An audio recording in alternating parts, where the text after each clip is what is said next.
and kind of learning how we play the xylophone with our mallets and what the notes are, the bars themselves. Now we're gonna get to the notes because that's how we're gonna get to music together. It's notated in notes and rhythms. So we're covering all of that so that we can do more of it. So look at this page in your book. Now, remind yourselves, those of you who've been in choristers on Wednesday nights, you probably already remember this. You've definitely already learned it. But let's just remind ourselves. Now, if you have not been with me and you're a younger one, I've color coordinated these so that they match the notes on your xylophone. So if you can't quite read the notes yet, don't worry about it. You can follow the colors, okay? And not worry as much about the rhythms either. This way you can still have fun with this too. So let's just remind ourselves, if we blow this up a little bit. So remember, we've dealt specifically with the lines and the spaces in the treble clef. Do you remember the treble clef? That's the funny squiggly thing over here. That tells us what notes we're reading on that staff. We've learned another one, but we won't worry about that right now. So what this is telling us is where to play these notes on whatever instrument or to sing whatever notes that we're dealing with in a given piece of music. Now, for our purposes, this is just a review. So this is not really a song, but I'm gonna want you to play this in just a little bit, okay?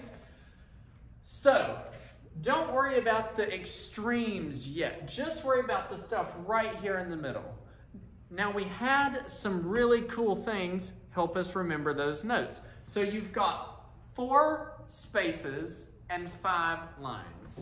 So those spaces are these areas here, right? Yeah. And then the lines are those 5 lines. 1, 2, 3, 4, 5. Now, in that context, do you remember the way we remembered the space notes?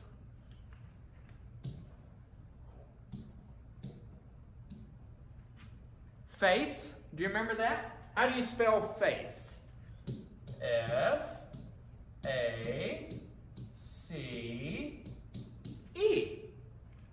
Well, those notes are in that order on the staff. Let's look. Here we've got F in the first space, A in the second space, C in the third space, and E in the fourth space.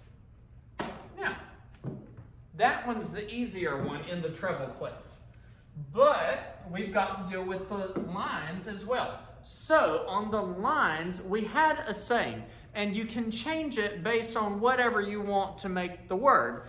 But we have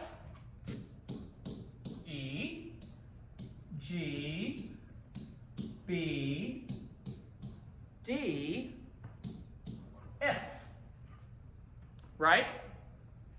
So some people say every good boy deserves fudge, or every good boy does fine. Whatever you want to remember, as long as you remember E, G, B, D, F, that's what matters because that's the order of these notes. Do you see this? There's E, G, B, D, and F. So you've got face for the spaces, right? You've got F, A, C, E. Face for the space. Every good boy does fine for the lines, okay? Now, we've got a few notes that we're gonna use that are not really on the staff. They're in the treble clef, but they're not on the staff. They kind of hang under it. So let's look at those real quick.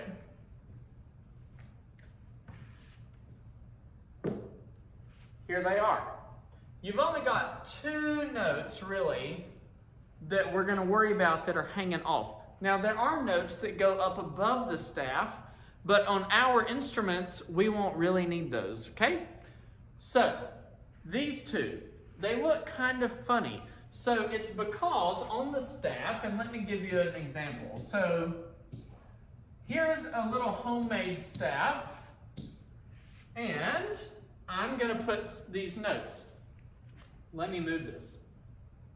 So on our homemade staff, the notes we're talking about are D and C. Do you remember the first line note is E? So E lives here.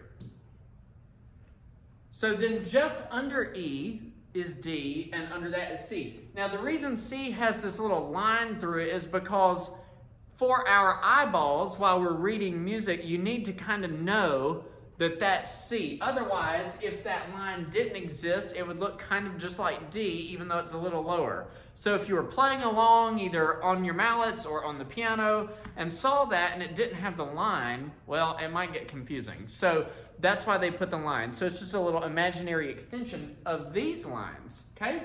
So D is the first space note under the line because it doesn't have anything going through it. And then C has the line going through it. Okay, that's going to be important in our music for the piece we're going to learn. So just make sure you know those really well. Now, if you're not comfortable reading the note names on the staff, well, our song conveniently has the note letter written into the note, and there's colors, so that if you need to play by colors exclusively, that's totally fine. That's built in for you to do, okay? So let's go to the next thing. Now that we remember our notes, we're all set and ready to go. Now let's play the scale together. We've got C, D, E, F, G, A, B, C. That's the notes of that scale. But our guide keeps going to D, E, F, G, A. Those are all of the notes on our scale that reminds us of the note names. We've obviously got 2 leftover notes, so if you'd like, you can go from C to second C to third C and alternate hands or mallets on the way.